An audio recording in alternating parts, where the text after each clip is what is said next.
기다렸던 봄이 조금씩 다가오고 있습니다. 안녕하세요. 아름다운 소리책방입니다. 오늘은 2022년 동양일보 신춘문예 당선작이에요. 소연이 작가의 노란 모자의 시간을 함께 읽어보겠습니다. 노란 모자의 시간, 소연이. 오늘 늦어. 남편이 출근을 한다. 다녀오겠습니다. 큰아이가 집을 나서고 다녀오겠습니다. 작은아이마저 집을 나선다. 도울하게 잠김 소리를 등 뒤로 들으면서 소파에 앉는다. 이제부터 뭘 하지?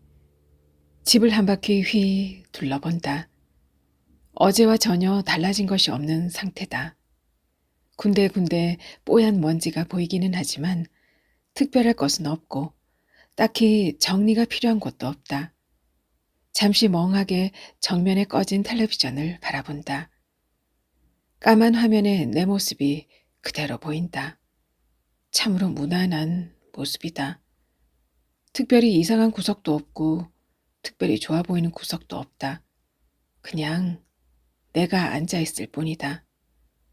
누울까? 일어날까? 잠시 고민을 하다가 일어나는 걸 택한다. 누우면 하루가 그냥 후딱 지나가 버리는 신기한 시간의 흐름을 겪게 될 것이 뻔하기 때문이다. 일어나 식구들이 간단히 먹은 아침 설거지를 하고 아이들 방을 정리한다. 열심히 해주지는 않는다. 저들 방이니 저들이 치우는 것이 기본이고 가끔 경고성 정리를 해주는 것이 우리 집, 아니 아이들 엄마인 나의 룰이었으니까. 방 정리들을 하고 시간을 보니 이제 겨우 8시 30분이 지나고 있을 뿐이다. 잠시 다시 소파에 앉아 꺼진 TV 화면에 보이는 나를 본다. 참, 뭐 같네. 이렇게 시간이 무서울 줄이야. 결혼생활 20년에 남은 건 나이 든 나와 넘치게 남은 시간인가 보다. 요즘 자꾸 입에 오르내리는 젊은 엄마들의 고단한 일상, 경력 단절의 안타까움, 이런 것들조차 난 저만치 보낸 나이가 되어버렸다. 오히려 그 젊은 엄마들에게 그때가 그래도 좋은 거라고 좋은 아닌 조언을 해줄 수 있을 나이인가 보다.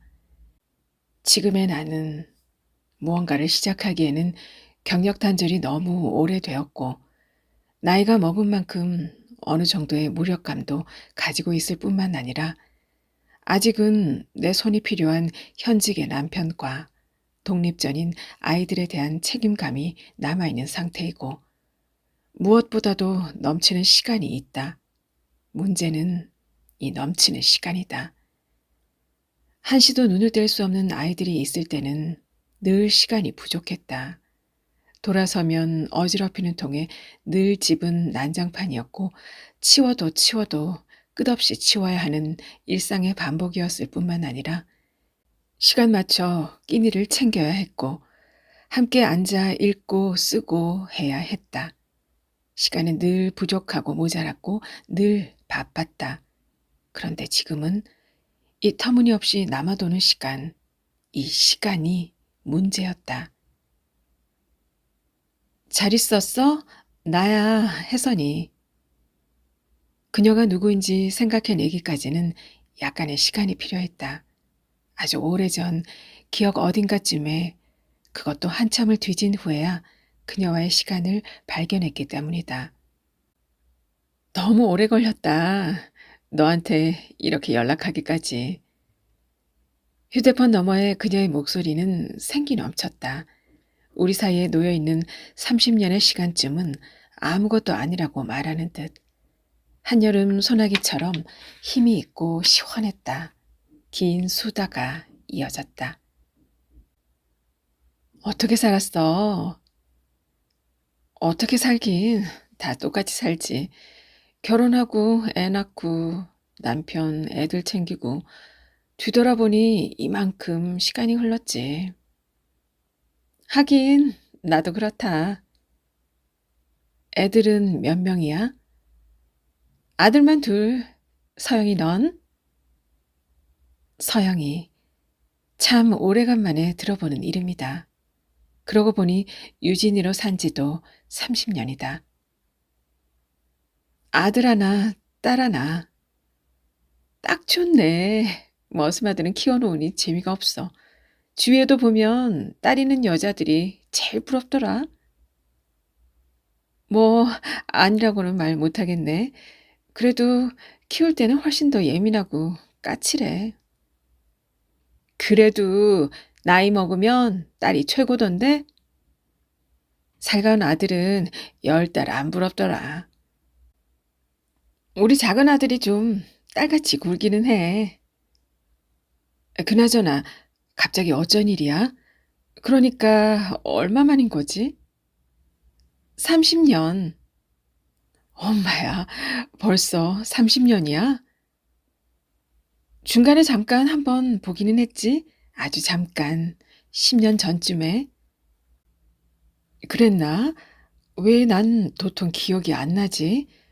우리 졸업식에서 본 게 마지막이었던 것 같아. 10년 전에는 정말 잠깐 얼굴만 본 정도라서 이야기도 제대로 못하고. 그랬구나. 이제 쉰을 눈앞에 두고 이렇게 다시 우리의 시간이 닿네. 그러게 말이다. 시간이 어떻게 갔는지도 모르겠다. 한참을 수다를 떨고 보니 어느새 점심때를 훌쩍 지나 있었다. 시간이란 것이 참 평상시 하루라면 참으로 지루할 법한 오전에서 낮 시간인데 정말 눈 깜짝할 사이에 지나가 버렸다. 너무 오랜 시간 소식 모르고 지내던 터라 풀어놓아야 할 시간이 끝도 없이 쌓여 있었던 것 같다. 덕분에 터무니없이 남아돌던 시간이 제법 쓸모있게 쓴 기분이 들어 기분이 좋아졌다. 그러고 보니 전화번호도 안 물어봤네.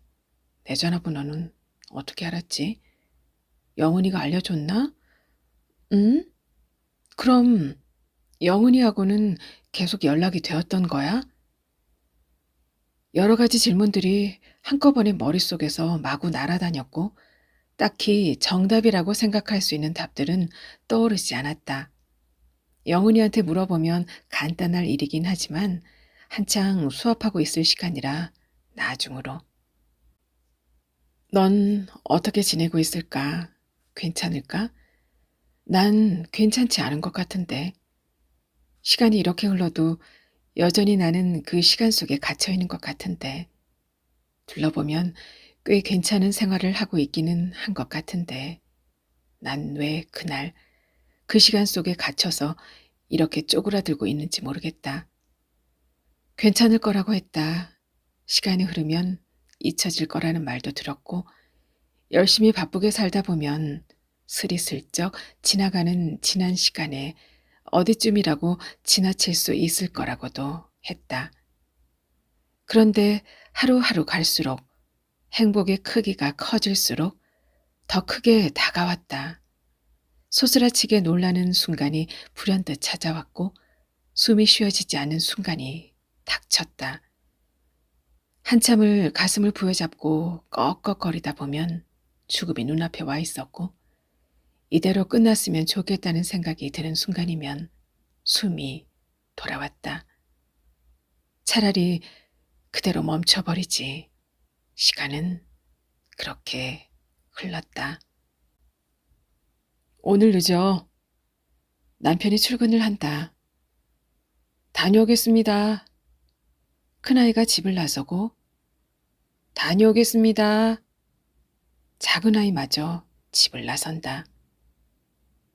도울하게 잠김 소리를 등 뒤로 들으면서 소파에 앉는다. 쏟아지는 것 같이 또 시간 앞에 앉았다. 잠시 지난 시간들을 생각한다. 혜선과의 통화가 참 많은 시간들을 내 앞에 데려다 주었다. 그런데 정작 혜선과 보낸 시간을 잘 기억이 나지를 않는다. 암막 커튼처럼 새까만 무언가가 그 시간들을 가로막고 있다. 무엇일까? 이 어둡고 깊은 커튼의 정체는. 그러고 보니 고교 졸업식부터의 시간은 또렷이 기억나는 것이 별로 없다. 남편과 아이들이 먹고 나선 간단한 아침상을 치우고 침대도 정리하고 집안 여기저기를 대충 정리하는 동안 혜선의 얼굴을 생각한다. 잘 기억이 나지 않는다. 왜지? 10년 전쯤에도 잠깐 봤다는데 예전의 모습도 10년 전쯤의 모습도 떠오르지를 않는다. 노란 모자. 노란 모자만 떠오른다. 커피 한 잔을 내려 식탁에 앉는다. 무섭게 남아돌던 시간이 쓰임을 발견한 것처럼 과거로 흐른다. 어디쯤일까? 어디쯤에서 나와 혜선이 발견될까? 알 수 없는 이 어두운 막 건너편에는 어떤 사연의 시간이 있길래 이렇게 새까맣고 두꺼운 것일까? 그 어둠의 깊이만큼 노란 모자는 더욱 선명하게 보인다. 내 모자? 아니면 얼굴도 잘 떠오르지 않는 혜선의 모자?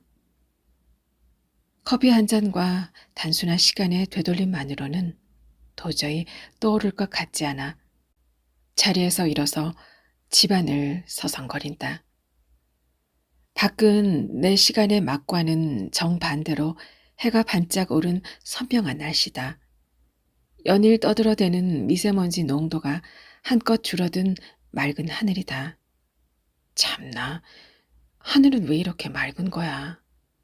거실창으로 보이는 초등학교 운동장에 아이들 표정까지 보일 것처럼 시야가 멀고 밝다. 우리는 꽤 많은 시간을 함께 보낸 절친이었고 쌍둥이 자매냐는 소리를 들을 만큼 똑같은 모습을 하고 다녔었다.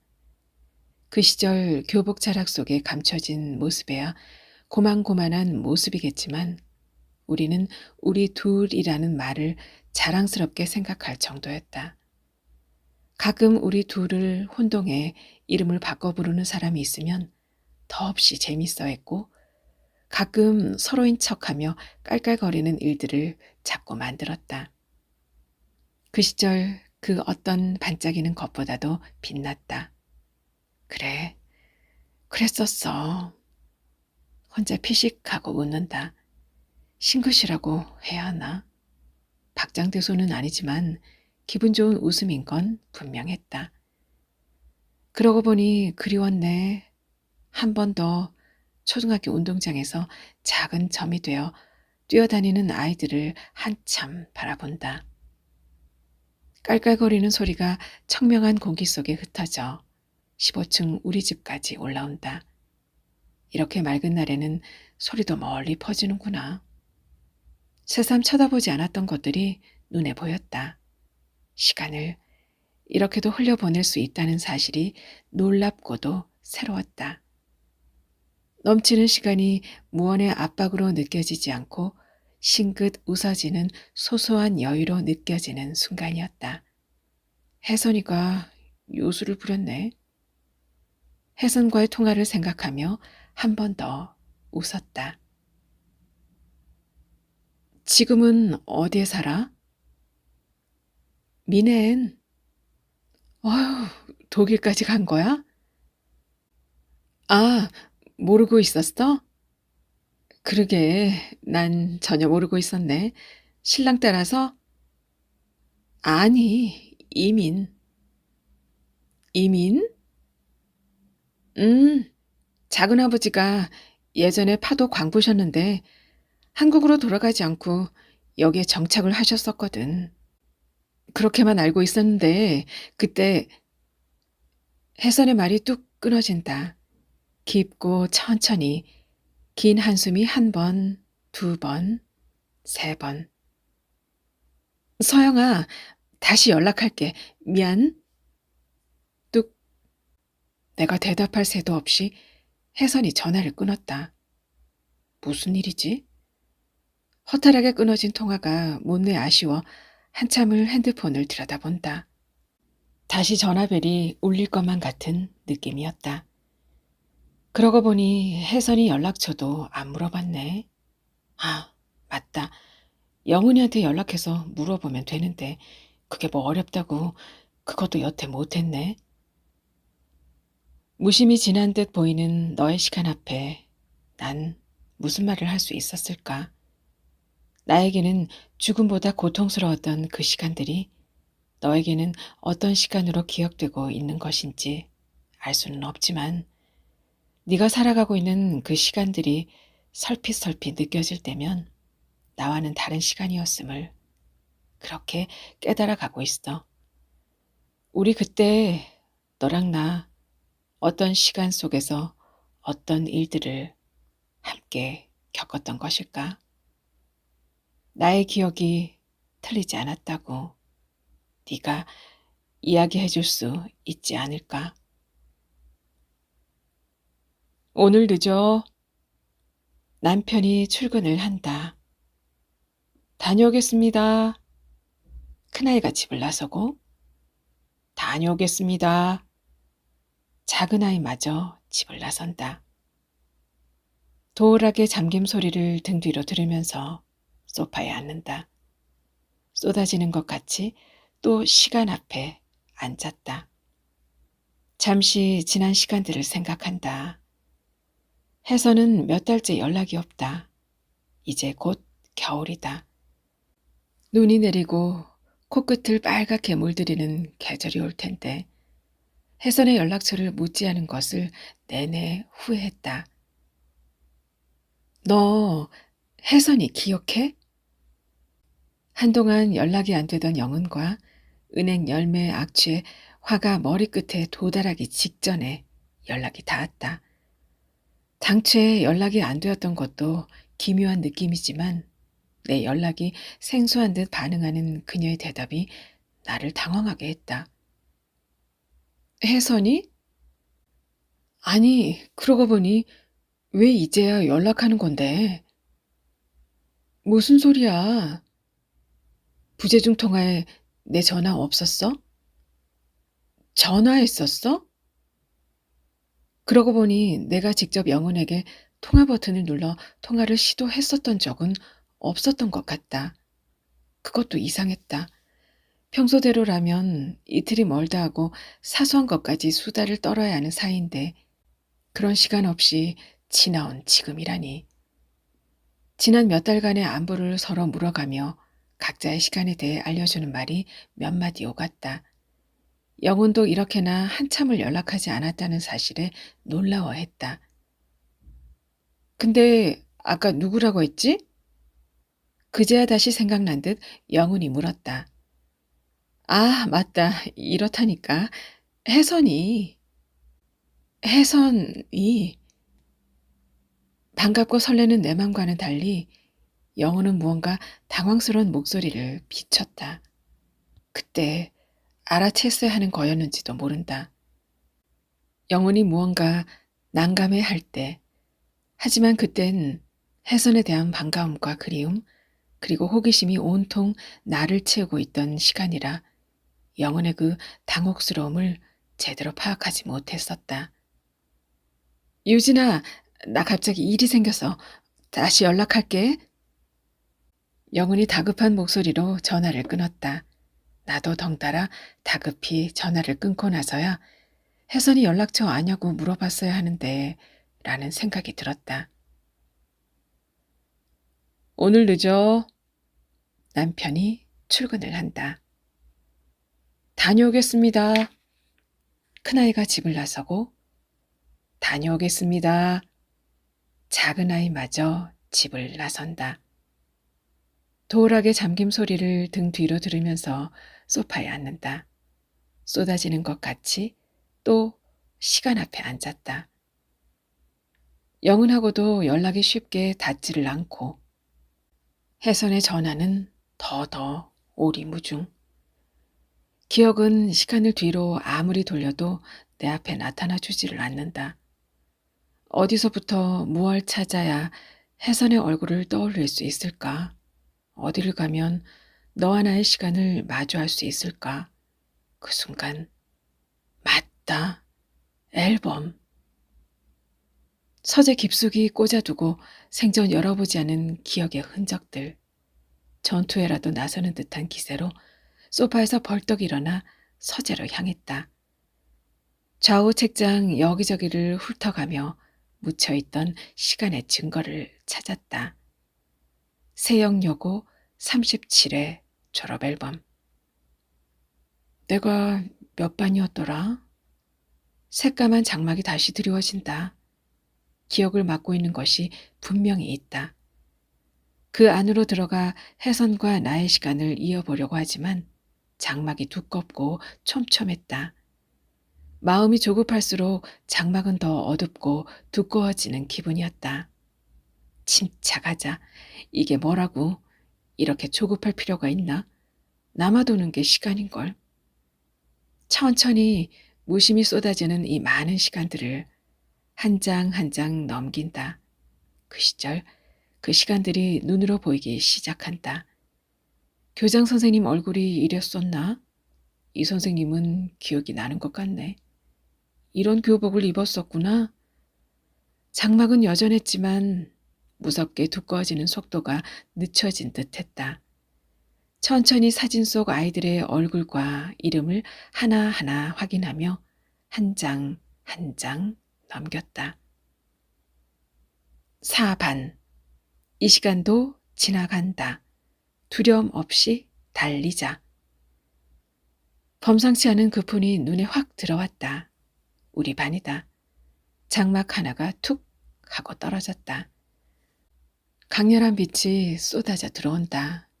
순간 세월이 흘러가고 우리 앞에 생이 끝나갈 때 누군가 그대에게 작은 목소리로 물어보면 대답할 수 있나?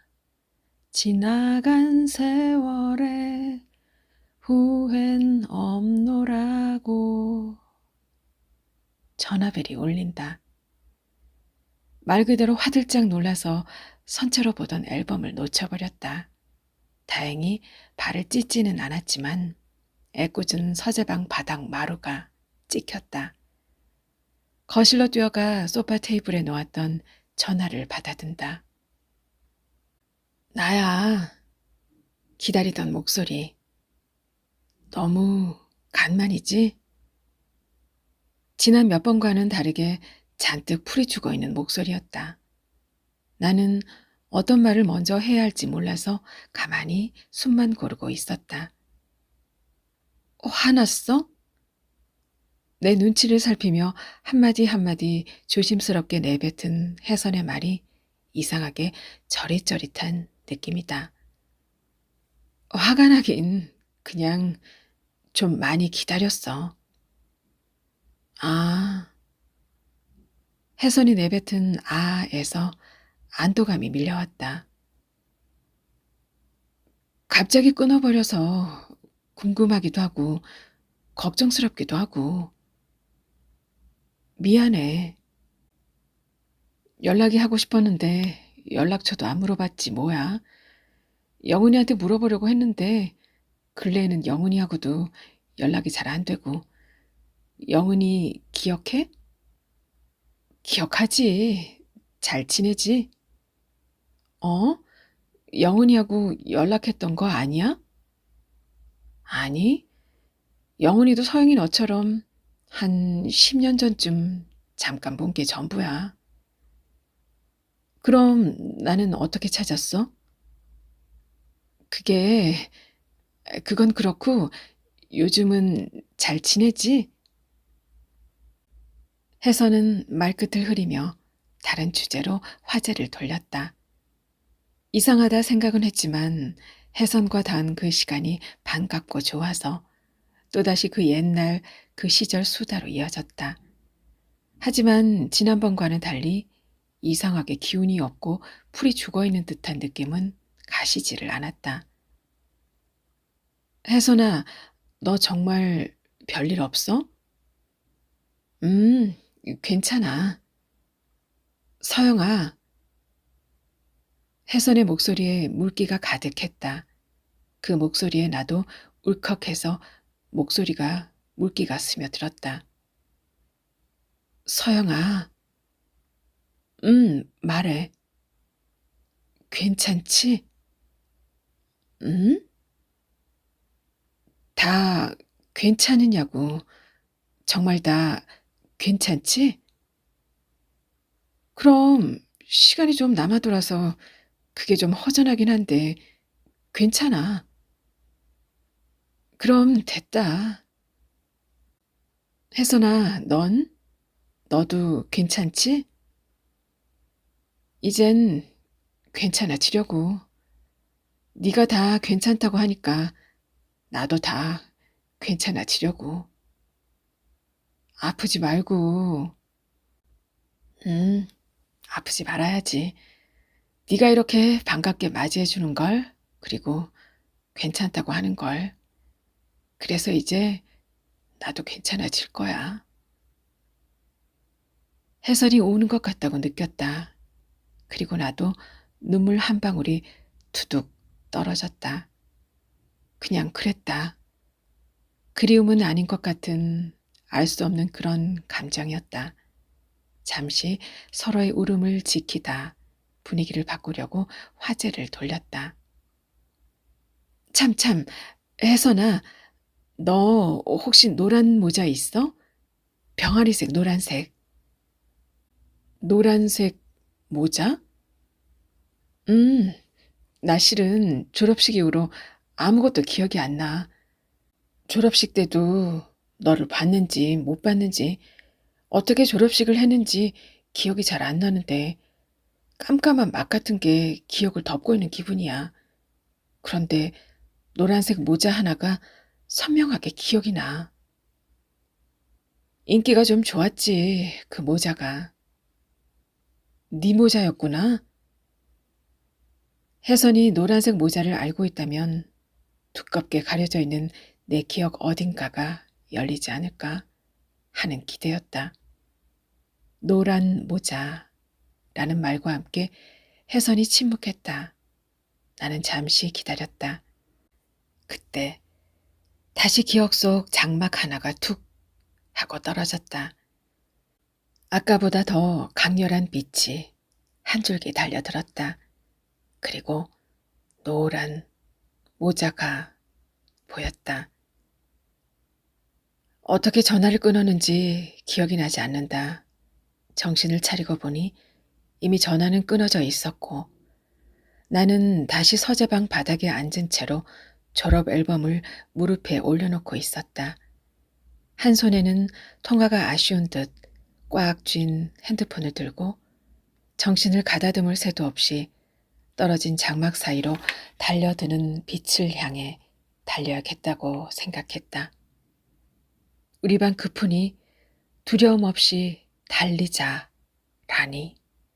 다시 앨범을 열어 우리 반 페이지를 펼쳤다.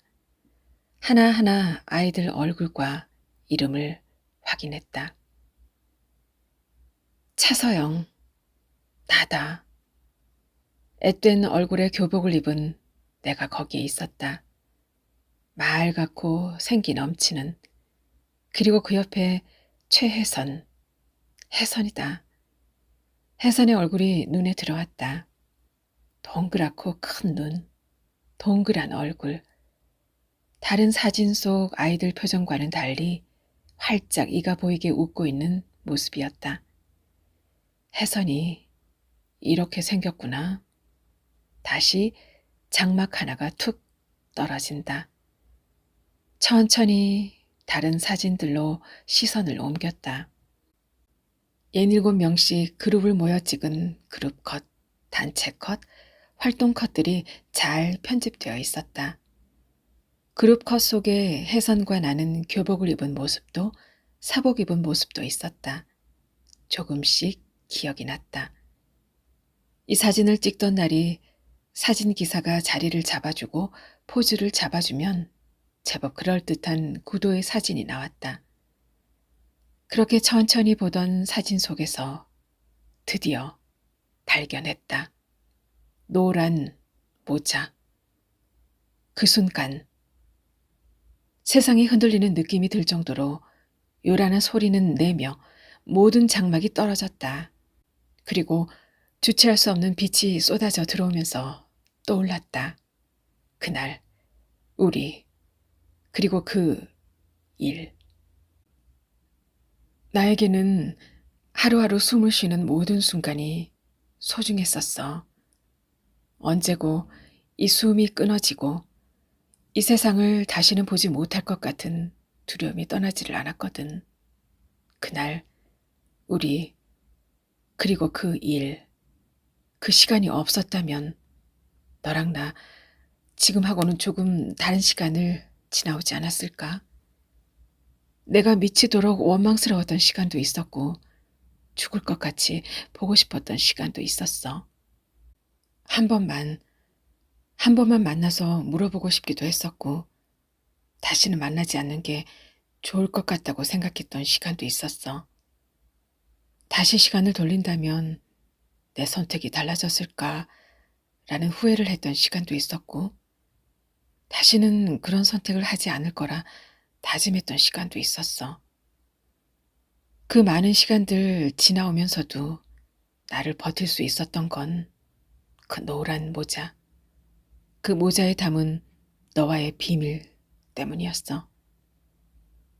너가 기억하지 못하는 것도, 아니 기억할 수 없는 것도, 그 모자를 묻으며 비밀도 묻자고 했던 우리 둘의 맹세 때문이었을 거라고 믿었거든. 그렇게 시간이 흘렀고 묻으면 잊혀질 줄 알았는데 서영아, 나는 그렇지 못했어. 그리고 시간도 내게는 얼마 남지 않았었어. 너에게 달려가 꼭 한마디 해주고 싶었는데 그럴 시간조차 나에게는 허락되지 않았어. 졸업사진을 찍던 날이었다. 친구들과 깔깔대며 봄볕보다 눈부신 표정으로 사진을 찍고 점심을 먹고 담임 선생님의 종례와 함께 그날의 일정이 끝났다. 오랜만에 학교에서 벗어난 날이라 다들 들떠 있었다. 아직 입시가 당면에 있긴 했지만 고3 봄. 학력 고사가 아직은 멀다 느껴지는 그때 졸업사진 야외 촬영은 소풍보다도 더 설레는 이벤트였다. 혜선이 쓰고 있던 노란 모자는 그날 단연 화제였다. 유난히 동그랗고 하얀 얼굴에 동그란 눈을 가진 혜선에게 챙이 짧은 그 노란 모자는 너무나 잘 어울렸고 그 어떤 봄꽃보다도 화사하게 빛이 났다. 다들 한 번씩 돌려가며 써보느라 난리도 아니었다. 자, 다들 너무 늦게 들어가지 말고 집으로 학원으로 어서 들어가라. 저녁 늦게까지 돌아다니지 말고. 담임 선생님의 당부대로 아이들은 삼삼오오 흩어졌고 나와 혜선이 영은이도 다음 행선지를 정하려고 머리를 맞대고 있었다. 그 시절에는 근처의 많은 학교들이 비슷한 시기에 졸업사진 촬영을 했다. 가장 볕이 좋고 가장 꽃이 예쁠 시기를 고르다 보니 아마 그렇지 않았을까. 우리가 찍었던 그 장소에 남매 학교라고 하는 세안고등학교도 사진 촬영을 왔었다. 우리 학교는 여고, 세안고는 남고, 설립자가 남매지간이란 말이 있었는데 그래서인지 두 학교 간 동아리나 방송반 등의 연합 모임들이 활발했었다. 그리고 그날 거기서 우리는 함께 라이딩을 한 적이 있었던 세안고 자전거 동아리 회원 5명을 만났다. 남자애들은 역시 극성맞은 면이 있는 것이 동아리 촬영까지 밖에서 하겠다고 우겨 자전거까지 끌고 나온 참이었다. 이렇게 만난 것도 또 무슨 계시인 거 아냐? 계시는 무슨... 남학생의 말에 영혼이 툭 던지듯 대꾸했다. 어쨌거나 이렇게 만난 것도 인연인데 어디 라이딩이나 할까? 우린 자전거 없어. 한 명씩 뒤에 타면 되겠네. 한 남학생이 제안했고 서로 눈치를 살피던 우리는 하나씩 자전거에 올라탔다. 아, 맞다. 잠깐만. 영은이 갑자기 자전거에서 내리면서 말했다. 나 오늘 가야 해. 막내 내가 데리러 가야 하는 날이야. 부모님이 무역회사를 운영하시느라 바쁘신 데다 동생이 셋이나 됐던 영은은 늘 막내 동생 챙기느라 바빴다. 그날도 영은은 막내 동생을 받아야 한다고 서둘러 자리를 떴다. 결국 혜선과 나, 둘만 세안고 남학생들과 라이딩을 시작했다. 봄이라도 아직은 해가 짧을 때라 금세 어둑어둑해졌고 남자애들이 달리는 대로 맡기다 보니 제법 먼 곳까지 달렸었던 것 같다.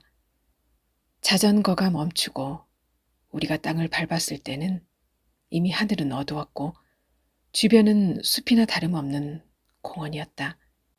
순간 온몸이 쭈뼛서는 기분과 함께 두려움이 닥쳤다. 혜선과 나는 꼭부터 손을 잡았다. 우리 집에 갈래. 호기 좋게 나섰지만 둘러싼 남학생 5명을 벗어나기는 쉽지 않았다. 여기가 어딘 줄 알고? 한 남학생이 실실 웃으며 다가섰다. 큰 길로 나가면 택시가 있겠지. 혜선이 동그란 눈을 더 크게 뜨면서 말했다. 그리고 혜선의 말과 동시에 5 남학생은 한꺼번에 우리 둘에게 달려들었다.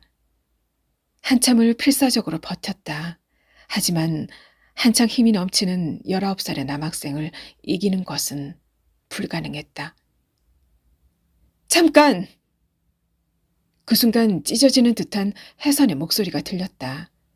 눈물 콧물이 범벅이 된 얼굴로 새하얗게 질려 있었다. 걘 건들지 마. 그럼 소리도 내지 않고 신고도 하지 않을게. 우리 너희 누군지 다 알아. 너 세안고 3학년 이종석, 김현수, 박재인, 이윤철, 그리고 1년 꿇은 3학년 장영식, 맞지? 어디서 그런 오기가 나왔는지 혜선은 남학생들의 얼굴과 눈을 똑바로 쳐다보며 하나하나 이름을 불렀다. 그리고 결연하고 단호한 목소리로 다시 한번 이야기했다. 어때? 절대로 걘 건들지 않는 거야? 남학생들은 저들끼리 눈빛이 오고 가더니 제일 나이 많은 장영식이 입을 열었다. 그 말 어떻게 믿어? 너 바보야? 지금 이 상황에서 우리가 아무 일 없이 나갈 방법이 있겠니? 기왕 벌어질 일이면 피해를 최소화해야 하는 거 아니야? 혜선은 거의 악을 쓰듯이 말했다. 잠시 뒤 한 명은 나를 지키고 다른 4명이 혜선을 끌고 갔다. 혜선아! 내가 혜선의 손을 붙잡자 혜선은 내 손을 뿌리치며 내 눈을 똑바로 쳐다봤다. 아무 소리 내지 말고 있어. 금방 끝날 거야. 그럼 집에 가면 돼. 끌려가던 혜선의 머리에서 노란 모자가 떨어졌다. 그 상황과 어울리지 않게 너무나 곱게 반짝이던 노란 모자. 남학생들의 짐승 같은 소리가 들렸고 이를 앙담은 혜선의 눈빛이 보였다. 그 눈빛을 잊을 수가 없을 것 같았다. 그렇게 5마리의 짐승이 혜선을 내 눈앞에서 집어삼켰다. 정신을 차렸을 때는 혜선이 온갖 먼지와 눈물로 범벅이 된 얼굴을 문대며 나를 일으켰다. 나는 아무 말도 할 수 없었다. 그저 소리도 내지 못하는 울음이 끝없이 터져 나왔다. 혜선도 같이 울었다. 그 와중에도 먼저 눈물을 멈추고 상황을 정리한 것은 역시 혜선이었다. 서영아, 잘 들어. 오늘 우리는 여기서 아무 일도 없었어. 혜선아, 괜찮아. 내가 너를 지켰잖아. 그거면 됐어. 혜선이 노란 모자를 내 앞에 내밀었다. 여기 이 모자 안에 오늘 우리한테 생긴 비밀을 꽁꽁 묶어서 여기에 묻고 갈 거야. 여기 묻었으니까 우린 비밀을 가진 게 없게 되는 거고, 우린 죽을 때까지 아무 일도 없었던 거야. 그래도 신고 해도 소용이 없을 거잖아.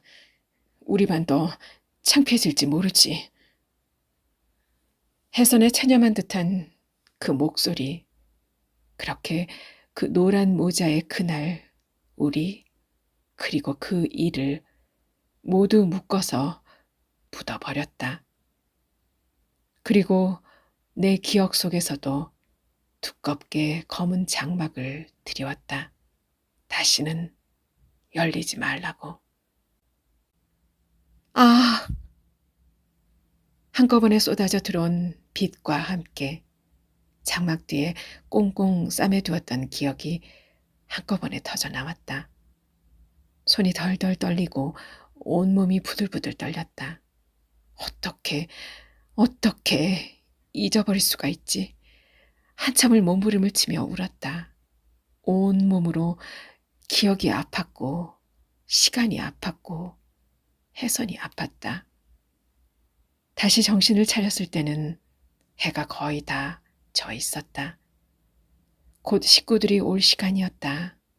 아무 일 없는 것처럼 앨범을 제자리에 넣어두고 일어서 옷 매무새를 가다듬었다.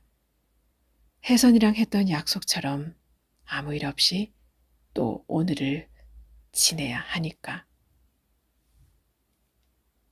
오늘 늦어. 남편이 출근을 한다.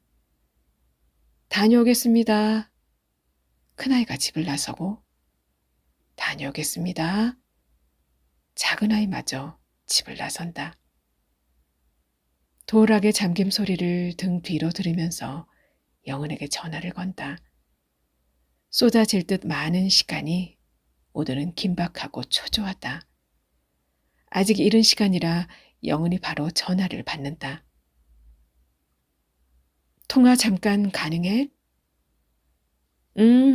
아침부터 무슨 일? 너 나한테 할 말 없어? 무슨 말? 혜선이. 아, 영은이 탄식 같은 한숨을 내뱉었다. 나 오늘은 오전 수업만 있어. 반찬해고 오후에 니네 집으로 갈게. 시간 괜찮지? 그렇게 영은과의 전화를 끊고 밖을 내다봤다. 오늘도 하늘은 미세먼지 없이 깔끔하다. 저 멀리 초등학교 운동장에 아이들이 하나 둘 나오기 시작한다. 다시 시간을 거슬러 기억을 찾으러 간다. 그리고 10년 전 우리가 잠시 만났다는 그날이 떠올랐다. 장례식장. 점심시간이 되기도 전에 영은이 집으로 들이닥쳤다. 오전 수업 있다더니 수업은 하고 오는 거야? 생각보다 일찍 도착한 영은에게 퉁박하자 영은이 눈을 흘긴다. 너 같으면 수업이 되겠냐? 커피잔을 사이에 두고 한참을 한숨만 쉰 채 시간이 흘렀다. 영은도 나도 하늘이 맑고 볕이 좋은 만큼 집안 거실이 환했고 장막이 걷어진 내 기억의 시간도 환했다. 환하지만 환해서 상처가 더 잘 보였고 더 도드라졌고 더 쓰라렸다. 그래서 궁금한 게 뭔데? 혜선이 어떻게 된 거야? 네 기억은 어디까지인데? 그게 그날 너희들이 무슨 일을 겪었는지는 잘 몰라. 너희 둘 다 입을 꾹 다물었으니까. 처음엔 그게 섭섭했고 좀 지나니 짐작할 수 있었고 조금 더 지나니 기억을 못하는 너도 점점 병들어가던 혜선이도 이해할 수가 있었어. 그랬구나. 울컥 목이 메었다. 넌 아무것도 기억을 못하는 상태가 되었고 무기력했고 그래서 너희 부모님이 이름을 바꿔주시고 심리치료도 몇 년 했고 그 사이 혜선인 독일로 이민을 갔어. 독일로 이민은 왜 갔는데? 자세한 것은 모르지만 혜선인 나중에 원만한 생활이 어려울 만큼 예민해지고 히스테릭해졌었어. 정신과 치료도 꽤 오래 한 걸로 아는데 큰 차도도 없었고 환경이 완전히 달라지면 괜찮아질지도 모른다는 말을 했어. 떠나기 직전에 혜선이가. 혜선이가 직접? 음, 떠나기 직전에 한번 만났거든. 너를 못 보고 가서 아쉽다면서. 어떻게 된 일인지 그날 이후 네가 혜선이를 피했어. 모르는 사람처럼 굴었지. 얼마나 아팠을까. 나를 지키기 위해 스스로를 던졌는데 그런 내가 외면했으니 얼마나 아프고 얼마나 섭섭했을까. 독일로 가고는 연락이 두절됐었어. 전혀. 그러다 혹시 10년 전에? 그래, 10년 전에 죽으러 돌아와서 정말 죽었어. 장례식장? 너를 데리고 장례식장에 갔는데 넌 그때도 혜선이를 피하기만 했어. 그래서 잠깐 만났었다고 했는데 기억이 안 났구나. 누가? 누가 잠깐 만났었다고 해? 아, 아니야. 근데 왜 죽었어? 암이었대. 폐암 말기. 가슴 저 깊은 곳에서부터 목구멍 밑까지 뜨겁고 묵직한 무언가 차 올라오기 시작했다. 마음만이 아니라 몸도 아팠구나. 한동안은 괜찮아서 결혼도 하고 아이도 어찌어찌 낳았나 봐. 그런데 남편과 정상적인 부부 생활이 점점 더 어려워졌다고 하더라고. 다 죽어가는 몸으로 왔을 때 한 번 만났었어. 다행히 남편이 참 좋은 사람이라 살뜰히 챙기더라고. 한국에서 죽고 싶고 한국에서 묻히고 싶다고 해서 왔대. 널 보고 싶어 했던 것 같은데. 끝까지 만나게 해달라고 안 하더라. 아마 피하는 널 보고 또 상처받기 싫었던 거겠지. 눈에서 눈물이 툭 떨어졌다. 좀 더 빨리 기억해냈어야 했다. 그래서 안아주고 다독여주고 고맙다고 미안했다고 그리고 괜찮다고 말해줬어야 했다. 바보같이 넘치는 시간을 두고도 하지 못했다. 한두 방울 떨어지던 눈물이 주체할 수 없을 정도로 흘렀다. 식탁에 엎드려 어깨까지 들썩이며 소리내어 울었다. 보고 싶었다. 사무치게 보고 싶었다. 넌 나에게 무슨 말이 하고 싶었던 걸까? 어긋나 버린 이제는 다시 이어질 수 없을 것 같은 너와 나의 시간 사이에 어떤 점이 있어서 우리의 시간을 잠시 마주치게 한 거였을까? 양자 물리학? 이런 어려운 개념들로 설명하면 설명이 될까? 각자 행성의 시간이 다르게 가는 것처럼 너와 나의 시간도 저 우주 어딘가에서 다르게 흐르고 있는 걸까?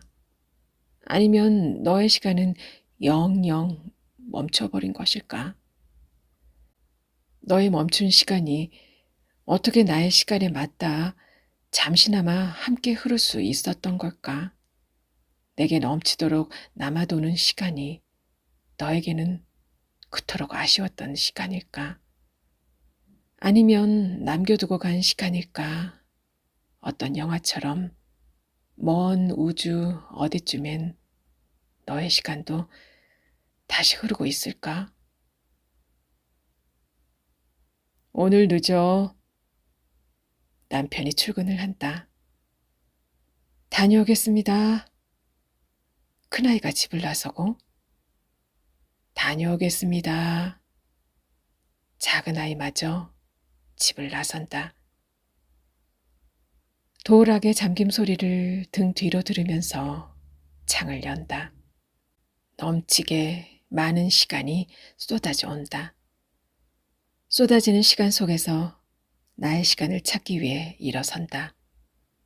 이 시간들과 그때의 시간들, 그리고 다가올 시간들 중 어떤 것이 진정으로 나의 시간이 되어줄지는 모르겠다. 하지만 적어도 주체하지 못한다는 이유로 그냥 흘러보내는 짓은 더 이상 하지 않기로 했다.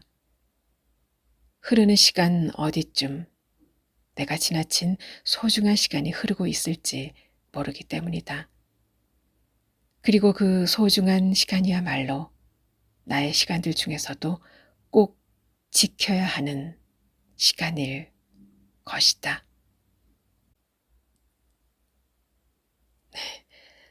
소연이 작가의 노란 모자의 시간 감상하셨습니다. 생각들 나눠주시면 좋겠어요. 댓글란에요. 그리고 작가의 당선 소감 이어집니다. 늘 이 계절이 되면 남모르게 간직한 불덩이 하나가 심장을 떨리게 하곤 했습니다. 1991년 13살. 세상 무서운 줄 모르고 첫 응모를 했던 그때부터 그 불덩이는 그렇게 제 삶 속에 새겨져 있었습니다. 때로는 훈장처럼, 때로는 낙인처럼. 그래서 이 계절은 늘 제게는 주체할 수 없는 그런 때였던 것 같습니다. 올해도 여느 해와 마찬가지로 가슴에 품은 불덩이가 이글거리는 시간이 어김없이 다가왔습니다. 매번 아쉬움의 땅이 꺼져라 고개를 떨구어도 다시 배지 앞에 앉았습니다. 소설을 쓰는 이 시간이 정말 좋다고, 소설을 쓸 수 있어서 너무 행복하다고, 그거면 된 거 아니냐고, 쏟아지는 시간 속에서도 쓰고 싶은 이야기가 있고, 모자란 시간 속에서도 써야만 하는 이야기가 있으니 그걸로 충분하다고, 그것이 오랜 시간이 흘러도 변하지 않는 단 하나의 이유였습니다. 그럼에도 점점 잃어가는 자신감에 무너지기 직전이었던 것은 저만 아는 비밀이었습니다. 계속 써보라고 내밀어 주신 손, 염치불구하고 덥석 잡겠습니다. 덥석 잡은 손에 온기가 넘치고 힘이 넘쳐 또 다른 누군가에게 내밀어줄 손이 되기 위해 더 열심히 쓰겠습니다. 삶이 무르익어야 이야기도 익어가는 거라고, 자신이 가진 모든 것을 벗어 던질 줄 알아야 새로운 글이 써지는 거라고, 나이 먹은 제자에게 애정어린 조언을 아끼지 않으신 영원한 저의 열정의 증거, 서종택 교수님이 맞았어요. 무르익어 가는 그런 소설가가 되겠습니다. 16년 전 한강대교 위에서 너의 글을 지키는 튼튼한 다리가 되어줄게 라는 말과 함께 제 삶에 들어온 나의 신랑, 여전히 당신은 늘 신랑이야. 당신의 그 튼튼한 다리가 있어서 난 무너지지 않을 수 있었어. 20살, 이 길에 들어선다 할 때 단 한 번도 의심하지 않아 주셨던 아빠, 엄마, 늦어서 죄송해요. 그래도 당신들께서 지켜준 시간 덕분에 포기하지 않을 수 있었습니다. 하나밖에 없는 브라더. 누나, 이제 진짜 소설가라도 해도 돼. 태연아, 태영아, 너희들이 있어서 엄마는 더 단단해질 수 있었어. 끝으로 열심히 쓰라고 기회를 주신 동양일보 신인문학상 심사위원님들께도 감사드립니다. 이제야 가슴에 품은 불덩이가 활활 타오를 수 있을 것 같습니다. 열심히 기름을 부어 불을 키워내겠습니다. 멈추지 않고 흐르는 시간처럼 머무르지 않고 흐르겠습니다. 무르익어가는 진짜 이야기꾼이 되겠습니다. 네, 아름다운 소리책방도 진짜 여러분들의 친구가 되고 싶습니다. 저는 다음 시간에 또 찾아뵐게요. 행복한 시간 이어지시길 바랄게요.